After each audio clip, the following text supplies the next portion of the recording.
All right, welcome back to our course concerning the cost of discipleship.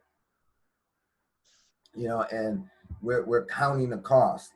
And so last week we began doing our cost benefit analysis, where we were looking at the benefits and we're going to pit them against the cost, so that we can make our decision. And this is kind of how you do a cost benefit analysis, which is defined as the weighing scale approach for decision making, where all the positive elements, are put aside of the balance, and all the negative elements are put on the other. Whichever weighs the heavier wins. And so we went over the benefits last week. And so today we're going to be taking a look at the cost. So let's talk about the cost of discipleship. Because this is a huge endeavor, if you would, and topic, because without disciples we can't get an ecclesia. Without an ecclesia, we're in trouble. So concerning the cost of discipleship, number one, family and friends. Luke 14:26 says, if any man come to me and hate not his father and mother and wife and children and brethren and sisters, yea, and his own life, he cannot be my disciple.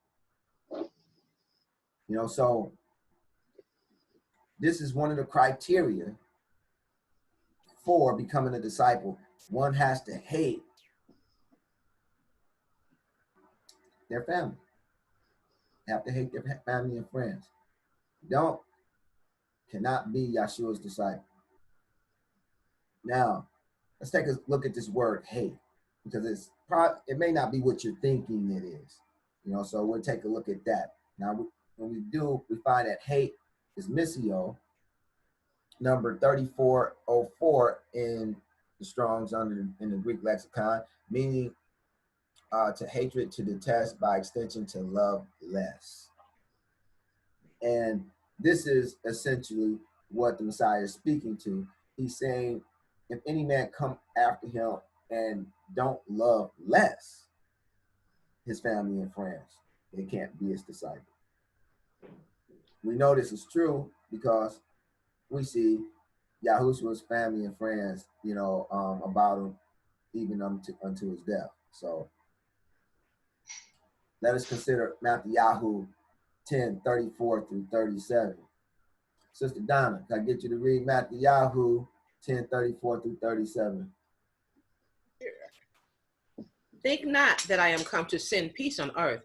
I came not to send peace, but a sword. For I am come to set a man at variance against his father, and the daughter against her mother, and the daughter-in-law against her mother-in-law.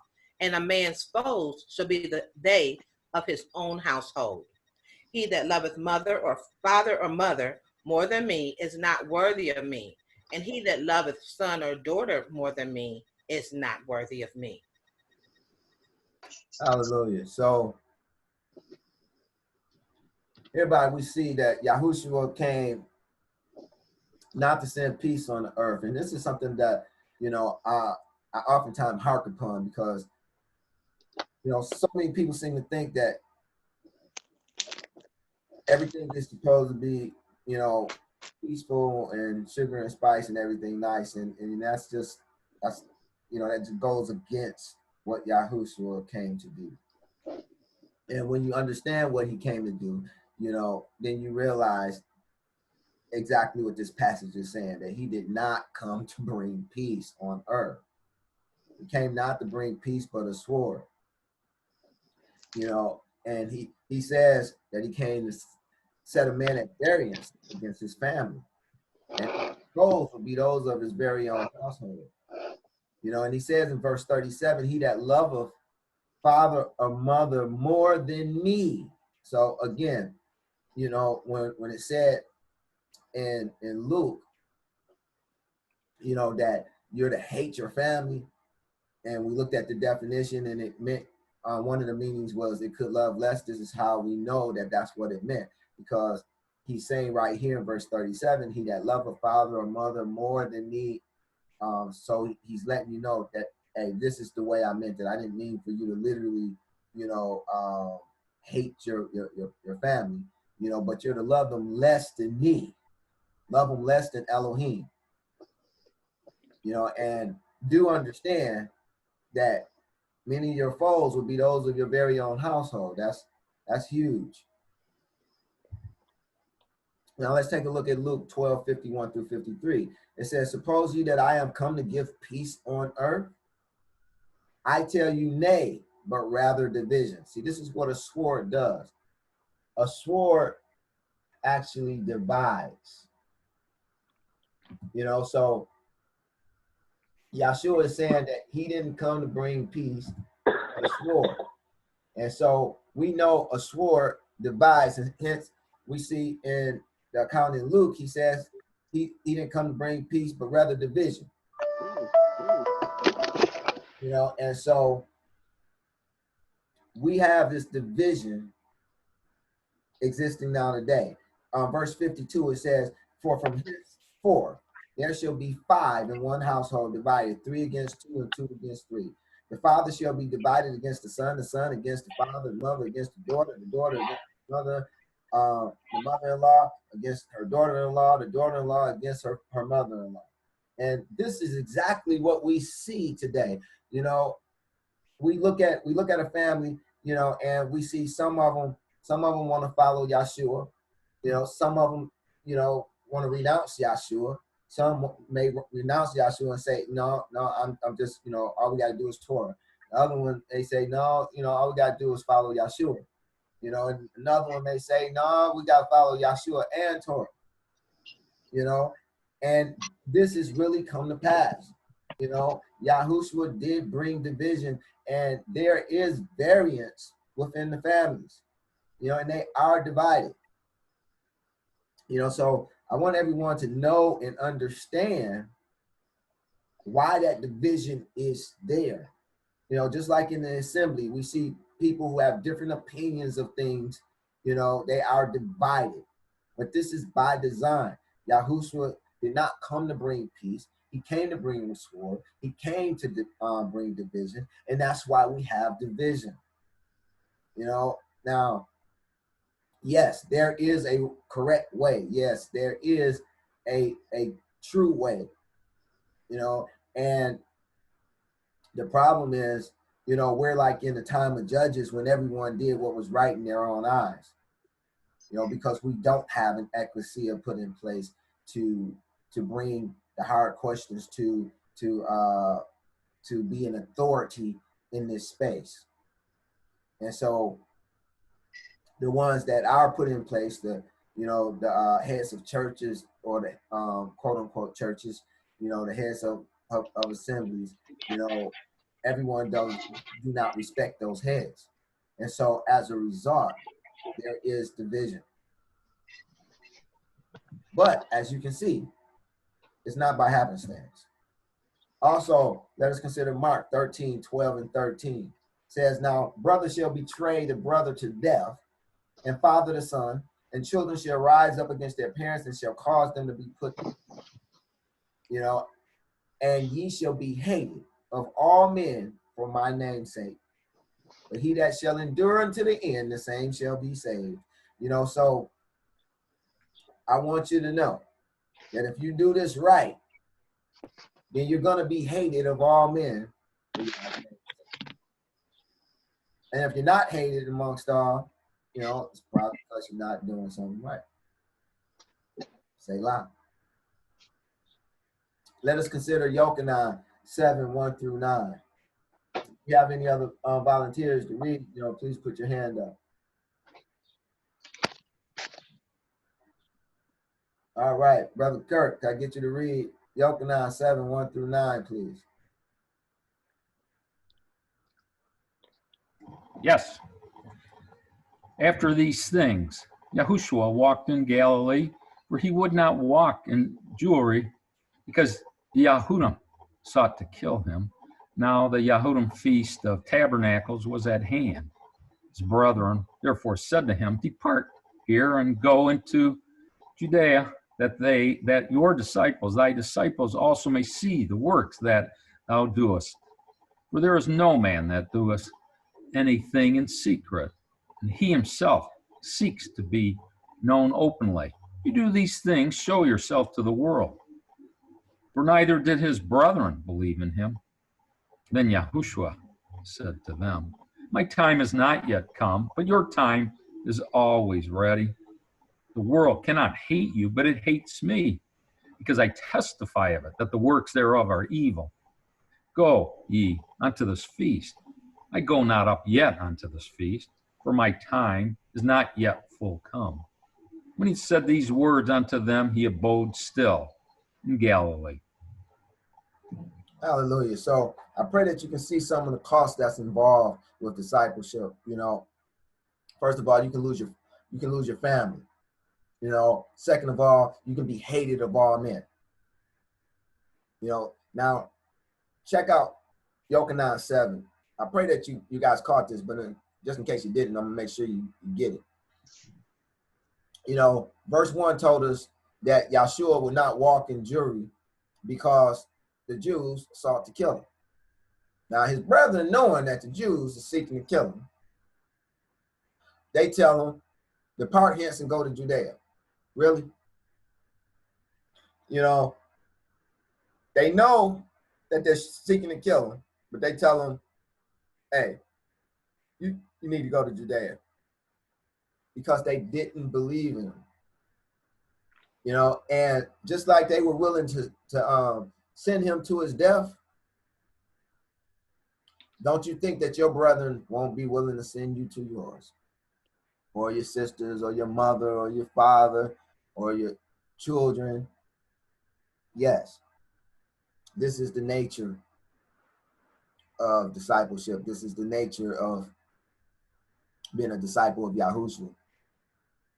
You'll be hated by all, you know. And so Yochanan 7, in Yochanan 7:7, Yahushuah says, the world cannot hate you, but me it hateth, because I testify of it, that the works thereof are evil. See, and when you become a disciple of Yahushuah, this becomes your responsibility. This is another cost of discipleship, and that is to testify of evil works. You know, so you'll have a responsibility if you see someone doing something wrong, especially if they're supposed to be of the body of Messiah. You have a responsibility to testify of their evil works. You have to go to them and let them know, hey, what you're doing isn't right. You know, as well as even, you know, the people, your loved ones that's in the world. You have to testify that the works that they're doing are evil and that they're not right. You cannot assume that they know better. You know, and I know that's real easy to do, you know, and oftentimes you're like, oh, they know they're doing wrong. But sometimes they really don't. You know, I'll never forget a story I heard about two lesbians, you know, and someone decided to share the gospel with them. And lo and behold, you know, they did not, you know, they said they did not know. They did not know what they were doing wasn't right in the eyes of the Most High. And they decided to sever their relationship and pursue one after the Most High.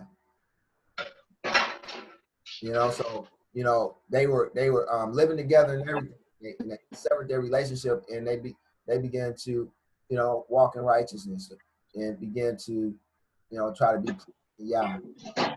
You know, so you cannot assume that people know better. But sometimes they don't. Sometimes, you know, they're just ignorant to it, you know. Sometimes they just really don't know. So even as that was Yahushua's responsibility to testify of the evils of the world, that becomes our responsibility.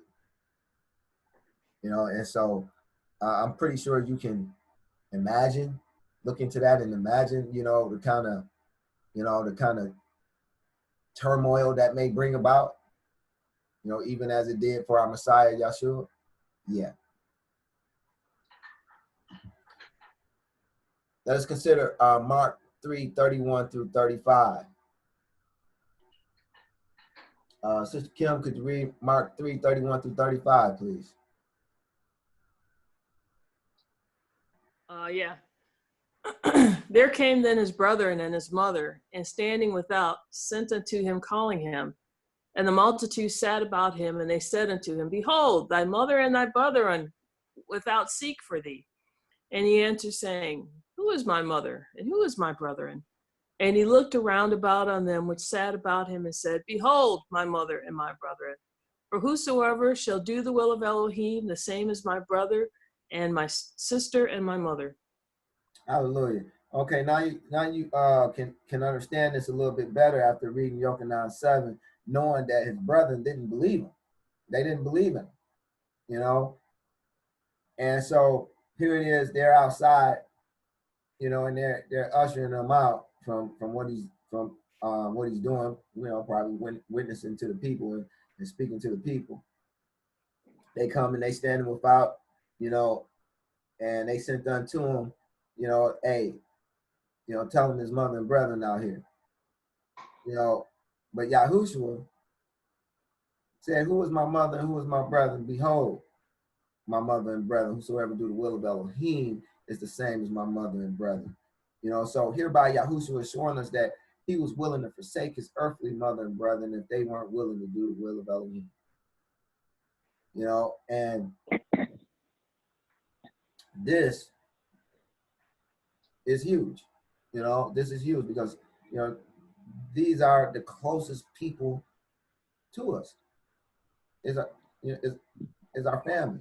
Also consider Yochanan 25 to 27 says, Now therefore stood by the cross of Yahushuah, his mother, and his mother's sister, Mary, the wife of Cleophas, and Mary Magdalene.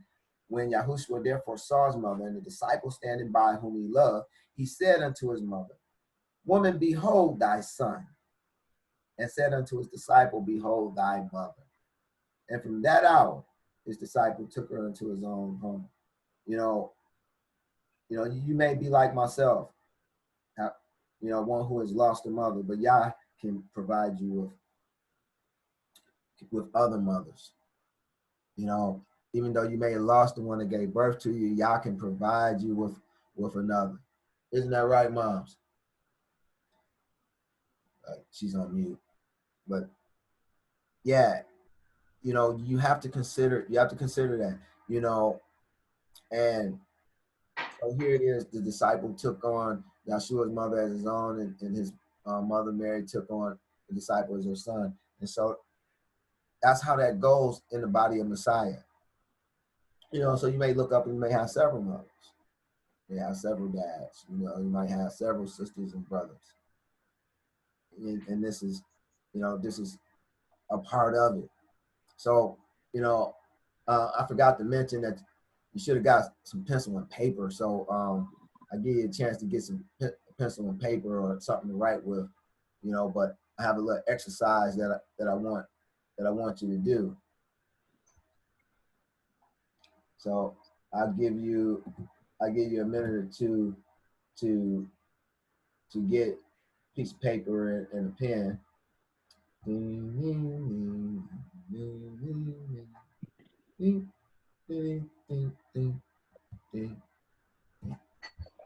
All right.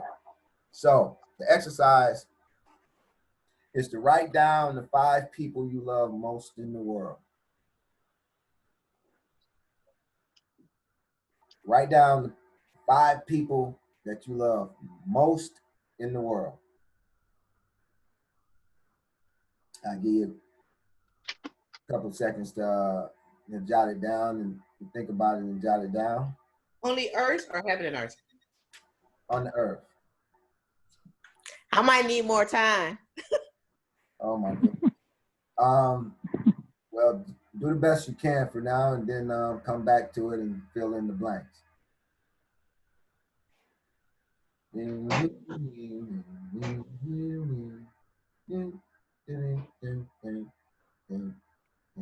All right. So now, with these 5 people in mind, I want you to consider. I want you to ask yourself: are you willing to excommunicate them from your life if need be, in exchange for camaraderie of Yahushuah and his body of believers? Because this is what it's going to cost. It possibly can cost this. It doesn't have to, because hey, some of these people may decide to join you in walking with Yah. So it doesn't have to come to this, but you have to be willing to excommunicate them from your life in exchange for Yahushuah and his body of believers. So this is definitely something that that you should think long and hard about. All right.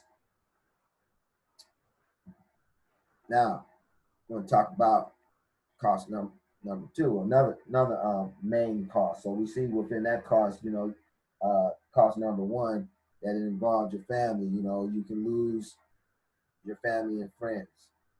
You have to tell them, when they're doing something wrong. That becomes your responsibility. You have to accept that you can be hated of all men. These are the cost of discipleship. Now, a second main cost is also presented in Luke 14. It's verse 33. It says, "Whoever of you does not forsake all that he has cannot be my disciple." Now, after if you find yourself having to give up all your family and friends, this could be a lonely walk. Just like my man here walking down the path, it could be a lonely walk if you do not, take on the family and friends in the body of Messiah. He won't leave you familyless or friendless. He will provide people in your life via his body. But it's up to you to accept them and to embrace them, in like manner. Now, it says, "Whoever of you does not forsake all that he has cannot be my disciple." And this is a pretty big one, as if the last one wasn't big, but this one's big as well. So what does this mean? Yeah, this speaks to houses, cars, money. You have to be willing to part with all this, with all your houses, your lands, your cars, your money, your jewelry, your fashion. You have to be willing to part with all of this and accept Yah and his way in exchange. And this is a cost of discipleship. Hence we see in Luke 18 through 25. Sister Alicia or Brother Matt, get you to read Luke 18 through 25, please. Sure. And a certain ruler asked him, saying, "Good master, what shall I do to inherit eternal life?" And Yahushuah said unto him, "Why callest thou me good? None is good save one, that is Elohim. And knowest the commandments? Do not commit adultery, do not kill, do not steal, do not bear false witness, honor thy father and thy mother." And he said, "All these things I kept from my youth up." Now when Yahushuah heard these things, he said unto him, "Yet lackest thou one thing. Sell all that thou hast, and distribute it unto the poor, and thou shalt have treasure in heaven. And come, follow me. And when he heard this, he was very sorrowful, for he was very rich. And when Yahushuah saw that he was very sorrowful, he said, how hardly shall they that have riches enter into the kingdom of Elohim? For it is easier for a camel to go through a needle's eye than for a rich man to enter into the kingdom of Elohim. Hallelujah. Okay. So here it is. We see the rich man, and we see the Messiah telling him, in like fashion, sell all that thou hast and distribute it unto the poor, and thou shalt have treasure in heaven. And the rich man, considering it, end up leaving very sorrowfully, because he had a lot to lose in his opinion. He was very rich. The Messiah says, how hardly shall they that have riches enter into the kingdom of Elohim? It's easier for a camel to go through a needle's eye than for a rich man to enter into the kingdom of Elohim.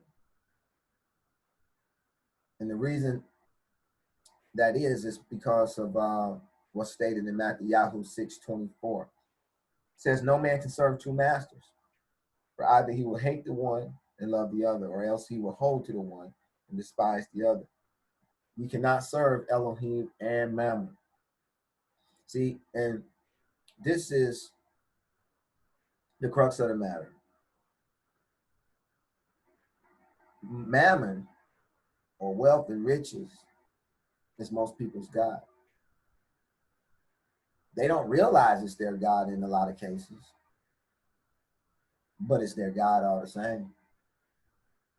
Because everything they do, or mostly everything they do, is for money. They get up, they go to work, and they work all day, sometimes even 7 days a week, 10 hours a day or more. And they do it for the money. Even when Yah says, hey, you're to take off, they decide, nah, I can't take off. Why? Because they rather have the money.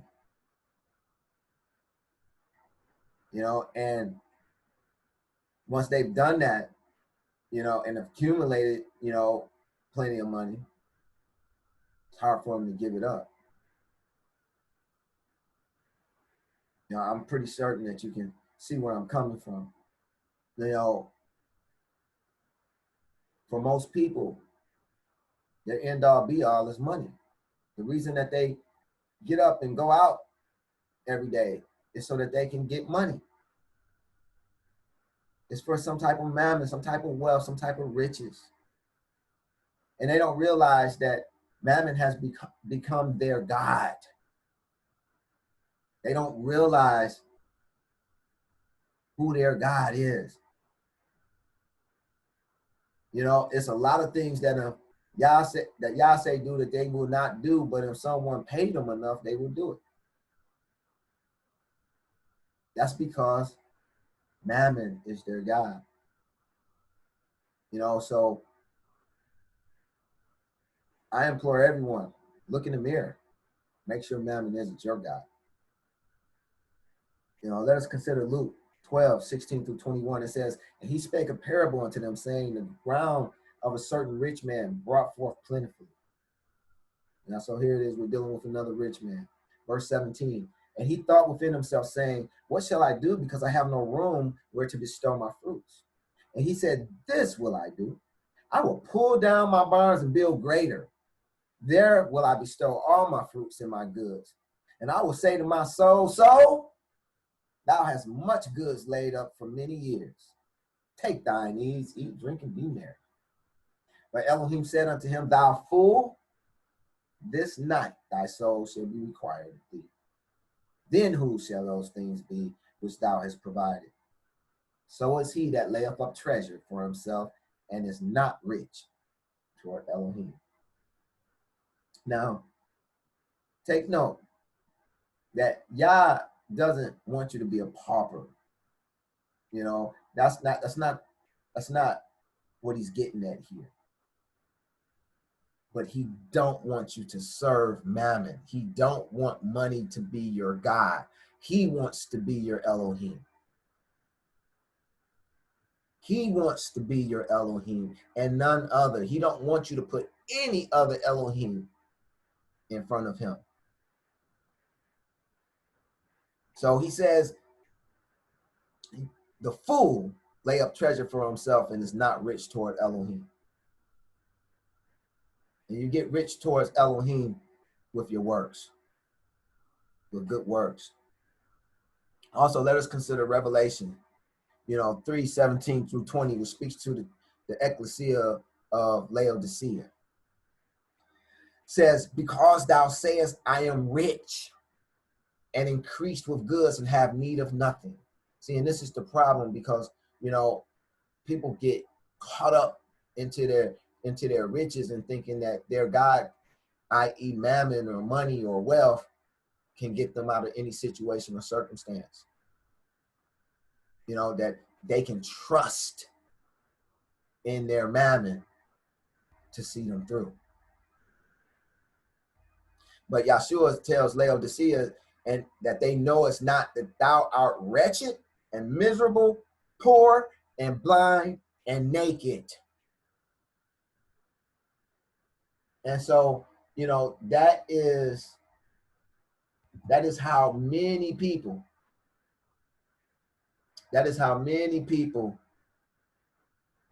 within the faith unfortunately are today. Because they lay up for themselves treasures and they're not rich toward Elohim. But they think because they have stuff, and they don't need any more stuff, that they're blessed.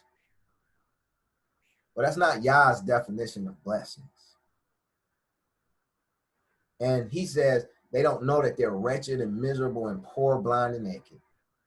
In verse 18, he implores them. He says, I counsel thee to buy of me gold tried in the fire, that thou mayest be rich, and white raiment, that thou may be clothed, and that the shame of thy nakedness do not appear, and anoint thine eyes with eye salve, that thou mayest see. Because, most of them truly are blind. He says, as many as I love, I rebuke and chasten. Be zealous, therefore, and repent. Behold, I stand at the door and knock. If any man hear my voice and open the door, I will come in to him and will sup with him and he with me. He's knocking right now. He's knocking at the door. During these perilous times, are we going to hear him? That's the question. Let us consider Matthew 6:19 through 21. This is why, the Messiah says this in this passage. He says, lay not up for yourselves treasures upon earth, where moth and rust doeth corrupt, where thieves break through and steal, but lay up for yourselves treasures in heaven, where neither moth nor rust doeth corrupt, where thieves do not break through nor steal. For where your treasure is, there will your heart be also. See, and that's the problem. Because, people trust in the money, they trust in their treasures, and that is where their heart is. They secure their homes to protect their treasures, not their Bible, but mammon. Not their word. They don't put an alarm on their Bible, but they put one on their car. They put one on their house. They're not worried about no one stealing their word, but they're worried about someone stealing their possessions.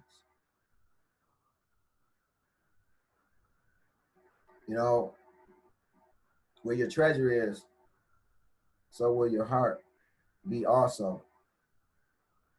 How many of you done left the house and got halfway to where you were going and remembered, man, I left the door unlocked, and turned around and had to go all the way back. because you're worried about your earthly possessions. Well, if we would have half as much reverence for Yah and his word, we may be okay. You know, but unfortunately, that's not the case today. We already did that one. Let us consider Matthew 13:44 through 46. Sister Donna, we back around to you. Can I get you to read Matthew 13:44 through 46, please? You will read. Again, the kingdom of heaven is like unto treasure hid in a field, the which when a man hath found, he hideth, and for joy thereof goeth and selleth all that he hath, and buyeth that field. Again, the kingdom of heaven is like unto a merchantman seeking godly pearls, who, when he has found one pearl of great price, went and sold all that he had and bought it. Hallelujah. So if we're going to enter into the kingdom, you know, this is a part of the requirement. You know, this is what Yahushuah is trying to tell us, you know, especially for his disciples. You have to sell all that you have. You know, you got to get rid of everything. You can't own nothing. You gotta trust in nothing but Yah. Let us consider 1 Timothy 6:17 through 19. It says, charge them that are rich in this world, that they be not high-minded, nor trust in uncertain riches, but in the living Elohim. More things change, the more things remain the same. People was trusting in their riches back then and trusting in their riches today. But he says, you know, for them not to trust in uncertain riches, but in the living Elohim. He goes on to say, who giveth us richly all things to enjoy.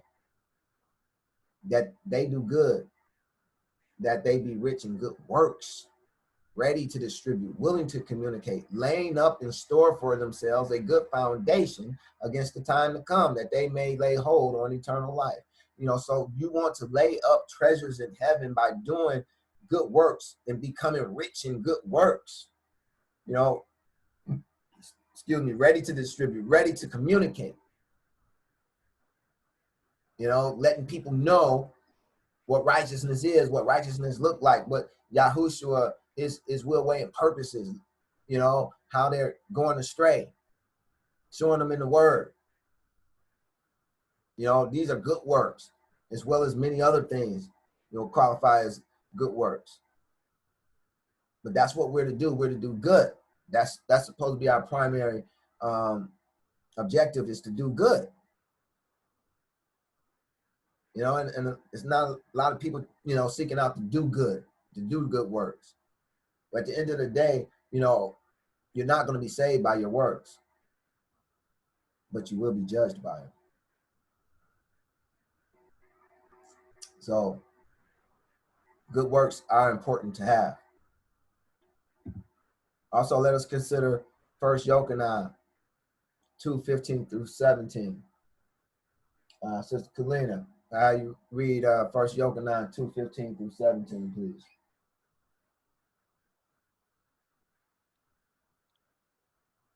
Love not the world, neither the things that are in the world.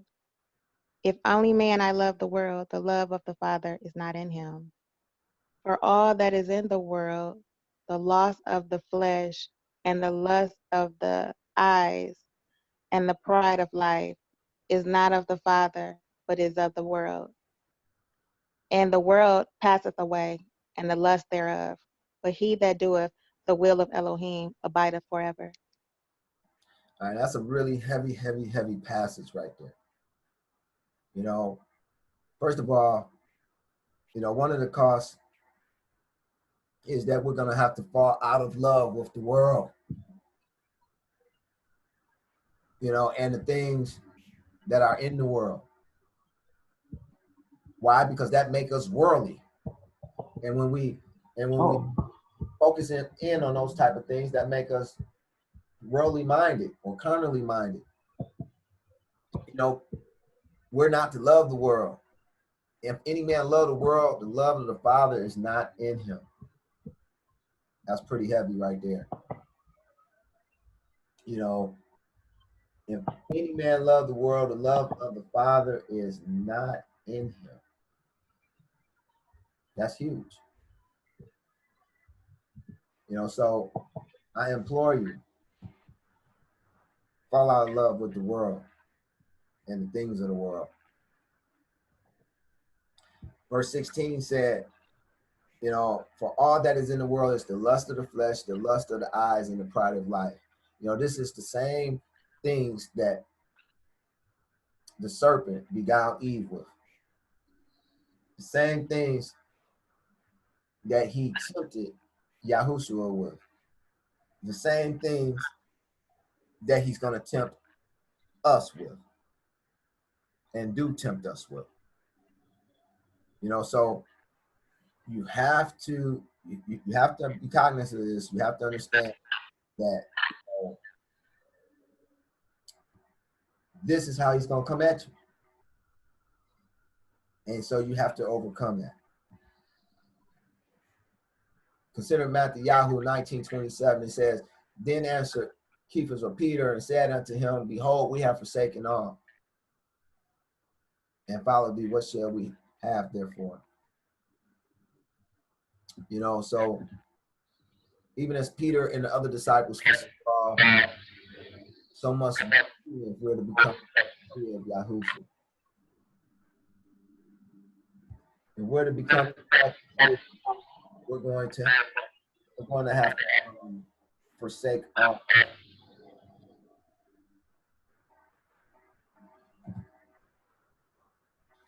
Now, you know, that's a pretty hefty cost, you know, for a lot of people. You know, but I didn't make the rules. I just teach them. Acts 4:32 through 37. It says, let me see, get my next reader. I think we're back to Sister Kim. Sister Kim, could you read Acts 4:32 through 37, please? Okay. And the multitude of them that believed were of one heart and of one soul. Neither said any of them that aught of these things which he possessed was his own, but they had all things in common. And with great power gave the apostles witness of the resurrection of Adonai Yahushuah, and great grace was upon them all.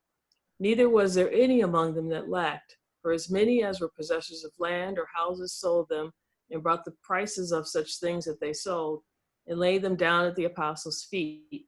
And distribution was made unto every man accordingly as he had need. And Joseph, who by the apostles was surnamed Barnabas, which is being interpreted the son of consolation, a Levite of the country of Cyprus, having land, sold it and brought the money and laid it at the apostles' feet.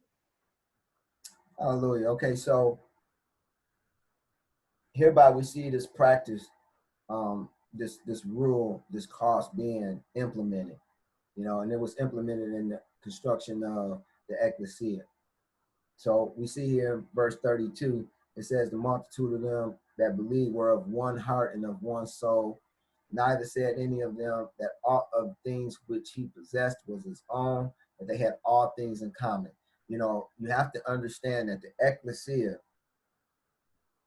is a commonwealth. It's a commonwealth. Everyone holds everything in common. So, you know, everything belongs to everyone. You know, it all belongs to Yahushuah and his body. So that's, you know, that's what that looked like. You know, let's see, verse 34 said, neither was there any among them that lacked. You know, there was none that lacked. Why? For as many as was possessors of lands or houses sold them and brought the prices of the things that were sold and laid them at the apostles' feet. And distribution was made unto every man according as he had need. You know, so according to as one had need, you know, that's how things was distributed. It's not what, it wasn't in accordance to how much one gave or how much one placed at their feet or how much one gave up. because essentially in Yah's eyes, everyone gave up the same amount, and that amount is all that they have. And so in that respect, you know, it doesn't matter if all that they have, if all that I have only amount to 30% of all that someone else have, it's still all that I have. And so effectively, I still gave 100%. And that's Yah's criteria, that you give 100%. You know, and so in doing so, he made sure that every man had what they needed. You know, and it speaks of, it gives an example of Hosea's, who the apostle surnamed Barnabas, you know, old Barnabas, who ran with Apostle Paul, you know, having land sold and brought the money and laid it at the apostles' feet. And so, you know, this is imperative to keep in mind. And that is that if one decides to embark upon this endeavor, that it is sanctioned by Elohim, and the dishonest could incur grave consequences. You know, so let us consider Acts 5:1-10, because there are some grave consequences that can result, you know, with people trying to be dishonest concerning giving all that they have. You know, it reads, it says, but a certain man named Ananias and Sapphira, his wife, sold a possession and kept back part of the price. His wife also being privy to it, and brought a certain part and laid it at the apostles' feet. But Cephas or Peter said, Ananias, why hath Satan filled thine heart to lie to Ruach HaKodesh and to keep back part of the price of the land? Whiles it remained, was it not thine own? And after it was sold, was it not in thine own power? Why hast thou conceived this thing in thine heart? Thou hast not lied unto men, but unto Elohim. And Ananias, hearing these words, fell down and gave up the ghost. And great fear came on all of them that heard these things. And the young men arose, wound him up, and carried him out and buried him. And it was about the space of 3 hours after, when his wife, not knowing what was done, came in. And Cephas or Peter answered unto her, tell me whether ye sold the land for so much. And she said, yea, for so much. Then Cephas or Peter said unto her, how is it that ye have agreed together to tempt the Ruach of the Adonai? Behold, the feet of them which have buried thy husband are at the door, and shall carry thee out. Then fell she down straightway at his feet, and yielded up the ghost. And young men came in and found her dead, and carrying her forth, buried her with her husband. You know, so what I want to get across is that this is not no joke. You know, this is something that's sanctioned by Elohim, and Elohim will move with it, you know. And the thing that one needs to understand is, you know, verse 4 says, while it remained, was it not thine own? No one's making you do anything. No one, you know, Yah is not in the business of making people do stuff.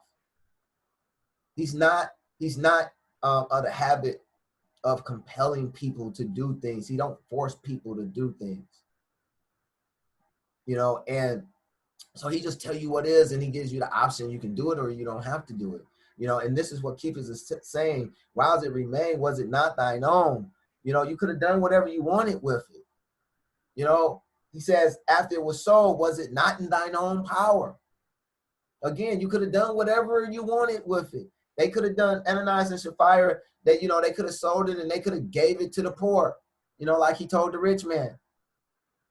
They didn't have to give it to the ecclesia. Didn't have to place it at the apostles' feet. They could have gave it away to whomever they wanted to give it away to. They just when you come into discipleship with Yahushuah, you have to come in with nothing. You know, so yes, you can give it to the ecclesia. You can lay it at the apostles' feet, but you don't have to. That's not the requirement. The requirement is that you give 100% of it away.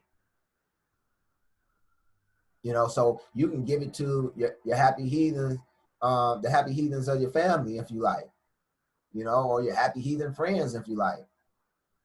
You don't have to, you know, give it to the ecclesia, but, you know, what goes into the ecclesia will help better the lives of those that are a part of the ecclesia, you know, but that is totally your choice or whomever's choice, you know. And even after it's sold, you can take the money and you can do whatever you want with it. But what you cannot do is lie about it. What you cannot do is try to deceive your way into the ecclesia. What you cannot do is try to keep you something for a rainy day, or a nest egg for a rainy day, or a security blanket, because you know that goes against the very essence of the ecclesia, which are totally dependent upon Yah. Totally dependent upon Yah. You know, so you know, we don't trust in Mammon, we trust in Yah. Yahuwah Yireh, not Mammon Yireh. And so that was the fatal flaw that they did. You know, they lied unto Elohim, thinking that they were lying to men. They wasn't lying to men, they were lying to Elohim, because this thing is sanctioned by Elohim. And if you do it like Elohim say, Elohim will be with it. You know, and so Peter, you know, even told Shapira, how is it that ye have agreed to tempt the rock of the Adonai? You know, y'all planned this out to try to deceive y'all way into the ecclesia, to cheat y'all way in. And it didn't work out. And it didn't work out then, it won't work out today. You know, now have another exercise. Get your pen and paper out again and write down the 5 possessions you love most in the world. You know, because you may lose all the people that's dear to you, and you may lose, and you will lose all the things that are dear to you. You know, and it's important to know the cost. So this is why Yahushuah say, count the cost to see if you be able to finish. Count the cost to see if this is for you, if you can walk this thing out.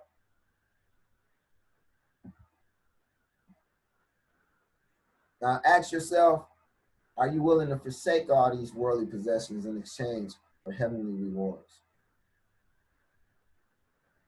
You know, and if you've forgotten some of the benefits of discipleship, you know, go back over last week's lesson and consider some of the benefits.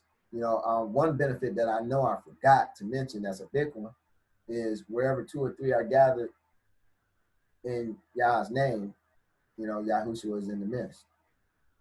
You know, when you consider that, you know, you see that he was speaking to his disciples when he said that, not to the multitudes.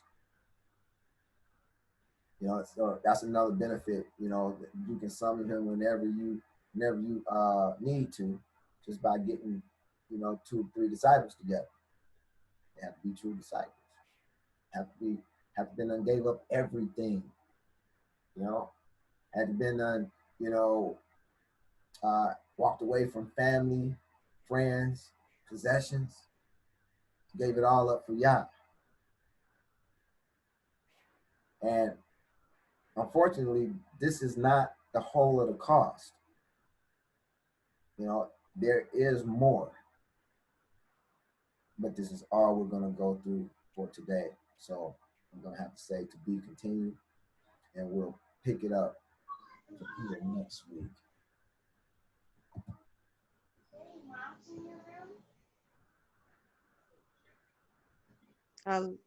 Hallelujah. Awesome teaching. Hallelujah.